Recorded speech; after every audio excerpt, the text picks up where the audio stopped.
నా కుటుంబానికి, పాఠశాలకు మరియు సమాజానికి అత్యంత విలువైన వ్యక్తిని అని నాకు తెలుసు. నా భద్రతే నా బాధ్యత అని నేను గర్విస్తున్నాను. నేను పాఠశాలలో, ఇంట్లో మరియు బయట అన్ని భద్రతా నియమాలను తప్పనిసరిగా పాటిస్తాను. రోడ్డుపై నడిచేటప్పుడు ఎల్లప్పుడూ ఎడమ వైపునే నడుస్తాను మరియు ట్రాఫిక్ నిబంధనలను గౌరవిస్తాను.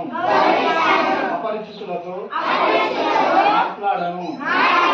వారు ఇచ్చే వస్తువులను తీసుకోను. విద్యుత్ ఉపకరణాలు, మంటలు మరియు పదునైన వస్తువులతో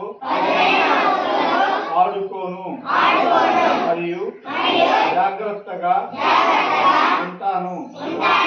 ఏవైనా ప్రమాదకర పరిస్థితులు గమనిస్తే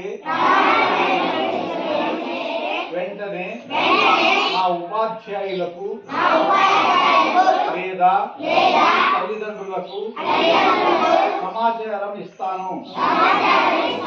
నేను సురక్షితంగా ఉంటూ నా స్నేహితులను కూడా సురక్షితంగా ఉంచడానికి ప్రయత్నిస్తాను.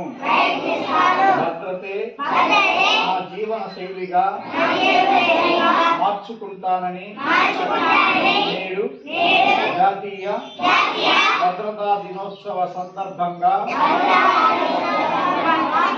మనస్ఫూర్తిగా ప్రతిజ్ఞ చేస్తున్నాను.